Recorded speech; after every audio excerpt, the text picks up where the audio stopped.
things are escalating again in one of Syria's many wars. On the 29th of April, two massive strikes, presumed to be Israeli, reportedly hit the Syrian Arab Army's 47th Brigade military base and arms depots near Hama, as well as Nayrab military airport in Aleppo. The strikes reportedly targeted Iranian surface-to-surface missiles intended for deployment in Syria, and killed between 26 and 38 people, including 11 Iranians. Red Lines updated the attack appears to have been coordinated with the U.S., coming just hours after U.S. Secretary of State Mike Pompeo left Jerusalem, where, according to Haaretz, he had thrilled Netanyahu with hawkish talk on Iran. That same day, noted the Times of Israel, news also broke of a phone call between Netanyahu and U.S. President Donald Trump, while Israel's defense minister, Avigdor Lieberman, was meeting his U.S. counterpart James Mattis in Washington. This feverish activity came less than a week after General Joseph Votel, the head of the U.S. Army's Central Command, or CENTCOM, whose sphere of responsibility includes Syria and Iran, made a largely unpublicized visit to Israel. While the danger of escalation remains real, many analysts have overstated the friction between Russia and Israel, and, indeed, the convergence of interests between Russia and Iran. The Times of Israel article concluded, all this is beginning to look rather like a coordinated Israeli-American operation to limit Iran's military activities in Syria, simultaneously conveying the message to Moscow that Russia's green light for Iran to establish itself militarily in Syria is not acceptable in Jerusalem and Washington. The war on Iran, in other words, has begun. It has been brewing for some time. January 2018, with the battle against Islamic State, is almost won. Former U.S. Secretary of State Rex Tillerson announced new goals for U.S. troops in Syria, vowing that they would remain until Iranian influence in Syria is diminished, and Syria's neighbors are secure from all threats emanating from Syria. In February, the International Crisis Group warned that Israel had updated its red lines, signaling it would take matters into its own hands if necessary to keep Iran from establishing a permanent military presence in Syria. Since then, Israel has been directly targeting Iranian personnel and facilities. Its shooting down of an Iranian drone on the 9th of February led to one of its own F-16s being downed by the Syrian army after it bombed the drone's command center, the first time an Israeli warplane had been shot down since the 1980s. Yet, in a very rare admission of responsibility, Israel still called the mission a success, claiming that between one-third and one-half of Syria's air defenses had been destroyed in the strikes. Russia's response 2 months later, on the 9th of April, Israeli missiles again struck the same T-4 military base they hit in February. The target was specifically Iranian installations and equipment, and 14 Iranian soldiers were killed. According to one Israeli official, this was the first time Israel had attacked live Iranian targets.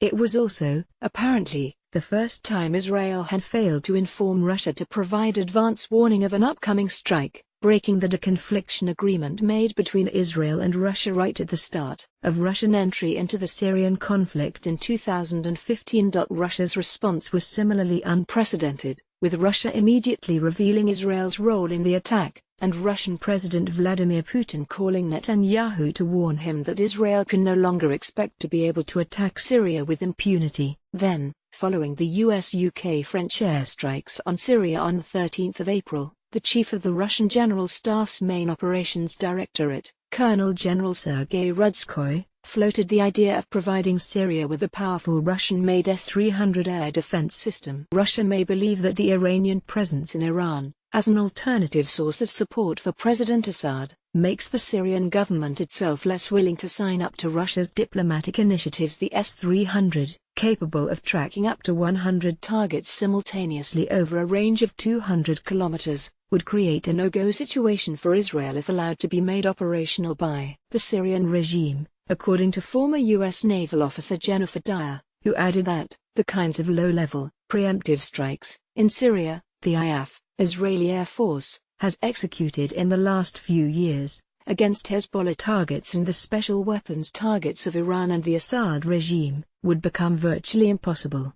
Israel would lose the ability to carry out preemptive strikes. Russia had originally signed a contract with Syria to deliver the S-300 system in 2010, but this was scrapped after pressure from Israel. But, on the 23rd of April, Russian newspaper Kommersant reported that the decision to reverse that suspension and supply the S-300 had now been made, with only the technical details left to iron out. A few days later, the Israelis struck again, this time with their earth-shaking bunker busters, directly targeting Iranian troops and equipment for the second time. No S-300, you see. The unfolding scenario media reports, both mainstream and alternative, my own included, are increasingly nervous about the scenario now unfolding, and rightly so. Yet while the danger of escalation and miscalculation, and specifically, the drawing in of Russia into the Israeli-Iranian conflict developing in Syria, remains real, many analysts have overstated the friction between Russia and Israel, and, indeed, the convergence of interests between Russia and Iran. Despite both being opposed to Western-backed regime change in Syria, Russian and Iranian objectives in the region are in fact very different. According to intelligence analyst Stratfor, Russia's strategic vision is chiefly focused on eliminating sources of instability and preventing US-led military interventions, with a broader goal of establishing itself as an indispensable guarantor of collective security in the Middle East. Safe in the knowledge that Iran really has no one else to turn to, Russia can afford to let Israel loose on them in Syria. Therefore, the Russians have the limited objective of ensuring that Assad controls enough territory to negotiate with Syrian opposition factions from a position of strength in order to create a mediated, negotiated settlement, overseen and guaranteed by Russia. The Iranians, however, are more focused on containing Saudi Arabia's power projection capacity across the Arab world, according to Stratfor analysis, leading to an unwillingness to suspend military operations in Syria until Assad has completely vanquished opposition forces. Iran's belief in the feasibility of a military solution in Syria has made it less willing than Russia to diplomatically engage with Syrian opposition or Kurdish factions during diplomatic negotiations, limiting the scope of the Moscow-Tehran partnership.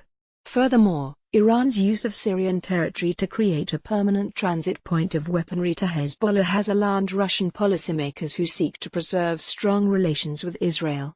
Iranian entrenchment. From this point of view, far from seeking to protect Iranian entrenchment in Syria, Russia has a direct interest in restricting it. Israeli strikes may thus serve a function for Russia, putting pressure on Iran to rein in the activities Russia views as disruptive to its own aims. Furthermore, Russia may believe that the Iranian presence in Syria, as an alternative source of support for President Assad, makes the Syrian government itself less willing to sign up to Russia's diplomatic initiatives. Indeed, on a very basic level, a reduced Iranian presence leaves Assad more thoroughly dependent on Russia, and anyway, a cynic might argue, now the rebellion has been all but quashed, haven't the Iranians served their purpose? Many people claim that the alliance with Iran is too important for Russia to risk a gambit like this, and no doubt it is. But what if there is no risk? While the Russian-Iranian alliance remains crucial for Moscow's projection of power into the Middle East, Russia may well calculate that Iran has no interest in jeopardizing this, however poorly they are treated by their Russian ally in Syria. Read more. Why is Netanyahu so obsessed with Iran? After all, the provision of protection against a U.S. attack on Iran is hardly a buzz market. Russia is a monopoly supplier, safe in the knowledge that Iran really has no one else to turn to. Russia can afford to let Israel loose on them in Syria. Certainly, Israel's belligerent defense minister does not appear to see Russia as an obstacle to Israeli plans for Syria. What is important to understand is that the Russians, they are very pragmatic players, he said in Washington recently. At the end of the day, they are reasonable guys. It's possible to close deals with them and we understand what is their interest. He certainly doesn't sound like he is referring to a steadfast ally of a state Israel is just about to wage war on, isolating Russia. It may even be that Russia is still, against all hope, expecting to get something out of the Trump administration, in the form of sanctions relief, or at least some recognition of their security concerns in Ukraine and Eastern Europe, and does not wish to damage that possibility by resisting strikes on Iran. Such hopes are surely forlorn.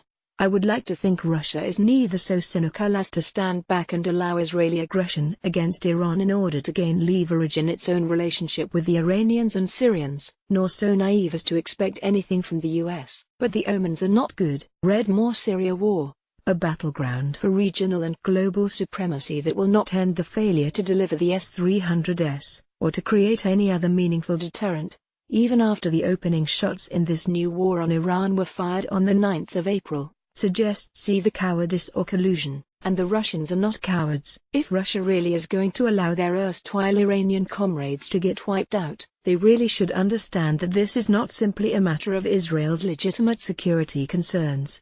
This is about eliminating Iran's chance of building up a deterrent in Syria, in advance of an all-out war against Iran itself, and the destruction of states such as Iraq, Syria, Libya, and Iran is, in turn, about isolating Russia when its own turn comes. Dan Glazebrook is a political writer and editor of StopStarvingYemen.org. He is author of Divide and Ruin, The West's Imperial Strategy in an Age of Crisis, and blogs at danglazebrook.com. The views expressed in this article belong to the author and do not necessarily reflect the editorial policy of Middle East High. Photo: Iranian President Hassan Rouhani, R., and Russian counterpart Vladimir Putin at the Gas Exporting Countries Forum, GECF, in Tehran in November 2015, AFP.